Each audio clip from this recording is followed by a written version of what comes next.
আগে আপনার নাম কি ছিল? আমার নাম ছিল আগে শ্রাবণী আক্তার খুশি। এখন কি হয়েছে? এখন ওমর ফারুক রেখে দিছে সবাই মুরব্বীরা মিলে। আচ্ছা, যেহেতু আগে তুমি মেয়ে ছিলে, এখন তুমি ছেলে হয়েছো, হ্যাঁ।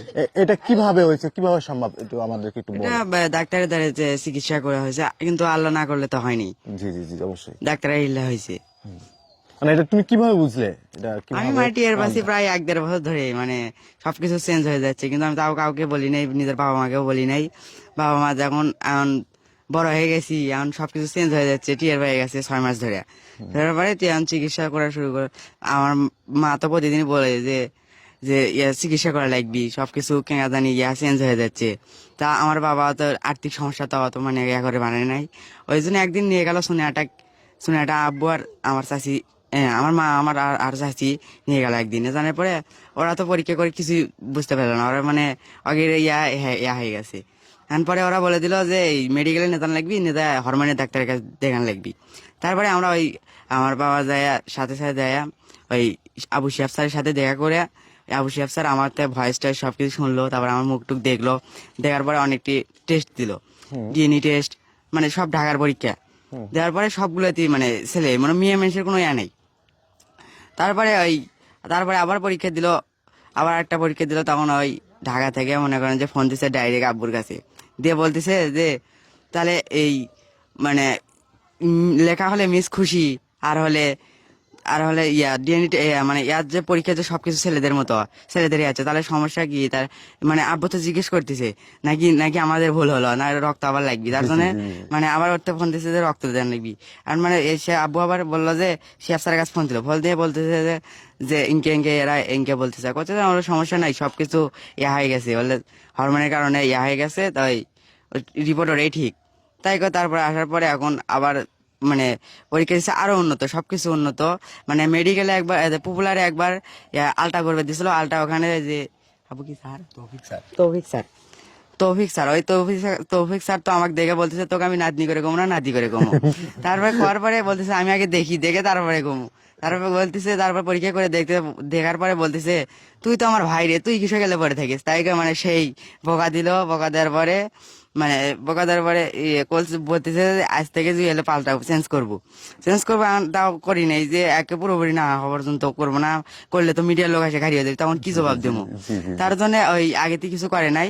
তারপরে ওই আবার 2 মাস পরে ইঞ্জেকশন টিনজেকশন সবকিছু লেগছে, ওগুলো দেওয়ার পরে আরো মানে উন্নত। তারপরে ওই এর আগে আমাকে রাশিদা খাতুন, তিনি মানে মনে করেন যে সবকিছু আমাকে দেখছে, দেখার উল্লেখ করে দেখছে, দেখার পরে মানে আবার 2 মাস পরে আবার গেছিলাম। তারপরে গত বৃহস্পতিবারে গেছিলাম, যাওয়ার পরে দেখছে নতুন করে দেখছে, দেখার পরে আমার বলতেছে যে তুমি কৃষক এলে পরে থাকো কৃষক, তোমাকে আমি এলে তো চেঞ্জ করে গেছি আগেই, মানে সেই মানে আমাকে তো মানে ইয়ার জন্য আমাকে করতেছে মানে গাড়িতে ওরে হ্যাঁ মানে করতেছে। তারপরে আব্বু বলতেছে আপনি তো ডিগলার দেন না, ডিগলার না দিলে কেন বলে করবো। ডাক্তার শেফ স্যার বলতেছে যে ডিগলার আর কেমনে দেবো, আমাকে তো সব কাগজই ওকে ওরা আছে। তারপর বলার পরে এমন আব্বু বলছে তাও আপনি আবার উল্লেখ করে আজকে লিখে দেন।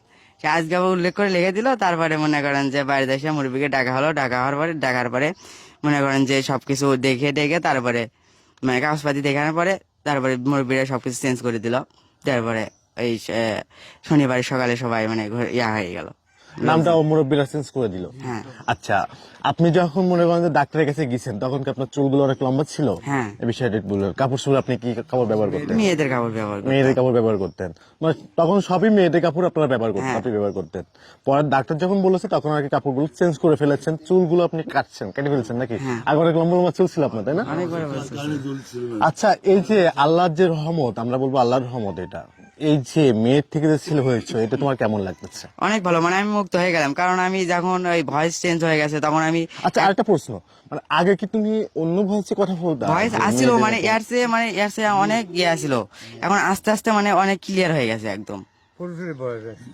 আগে পুরোটা মেয়েদের। আচ্ছা, আপনি কি হন এনার? আমি ওনার বাবা। আচ্ছা, আপনি একটু আমাদেরকে একটু বলবেন যে আসলে আমার ছেলে, বর্তমান ছেলে যা বললো সবই সত্য। আপনার ছেলে বর্তমান, আপনি এটা কি বর্তমান খুশি? আমার ছেলে, আমি খুশি, এবং পাড়া প্রতিবেশী গ্রামবাসী সবাই খুশি, এলাকার লোকজন সবাই খুশি। তে সবকিছু আল্লাহর রহমত, আল্লাহর নিয়ামত হিসেবে আমাকে এই ছেলেটা দান করছে। আপনার কয় ছেলে মেয়ে? আমার ছেলে শুধু একটাই এখন বর্তমান, আগে 3টে মেয়ে ছিল, আগে 3টে মেয়ে ছিল, 3টে মেয়ে ছিল। এখন ইনি বড় ছিলেন। ইনি আমার বড় ছেলে এখন। আগে মেয়ে ছিল বড়, এখন আল্লাহ পাক তাকে এখন ছেলে মেয়ে থেকে বানাইছে। ছেলে করেছেন। মেয়ে থেকে ছেলে এটা আপনি খুশি? এতে আমি খুশি, এলাকাবাসী সবাই খুশি। আহা। আচ্ছা, এলাকাবাসী আপনাকে কোনো ধরনের কথা বলেছে কিনা? না, আমাকে সে ধরনের আগে অন্য ওই যখন মেয়ে ছিল 3টা, তখন বিভিন্ন রকমের কথা শোনা লাগছে আমাকে। কি বলতো আপনাকে? তোর 3টা মেয়ে, স্যার এলে কথা বললে মাসে ছেলের মুখ চোখে দেখবেন না, চোখে দেখবি না, তোর কামাই করে মাসে কিনে লাগবি, তোর কামাই ভুতে খাবি, বিভিন্ন রকমের কথা। এইসব ধরনের কথা বলতো। এখন তারা কি বলতেছে এই বিষয়ে? তারা এখন আর কথা বলতেছে না, তারা খালি দূর দূর থেকে দেখি দেখে।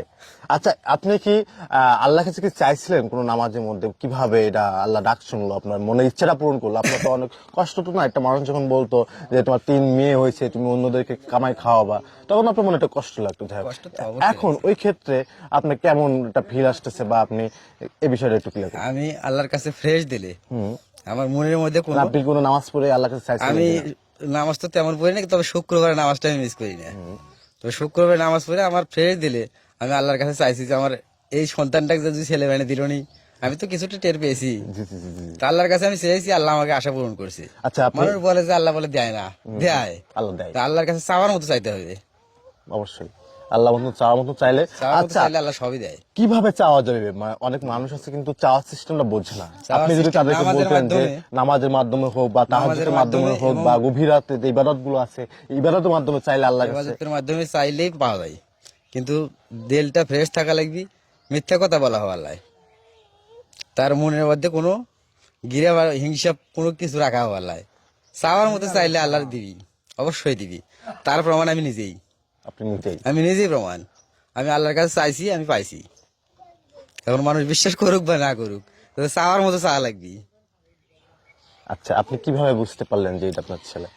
আমি বুঝতে পারতেছি, তার ধরেন যে 6 মাস হলে তার শারীরিক গঠন সবকিছু চেঞ্জ হয়েছে, ভয়েস চেঞ্জ হয়েছে, হাত পা সবগুলো পুরুষ মানুষের মতো, সবগুলোই পুরুষ মানুষের মতো। তো তখন ওর মা আমাকে প্রায় প্রায় বলে, তো আমার আর্থিক সমস্যার কারণে আমি অতটা গুরুত্ব দেইনি।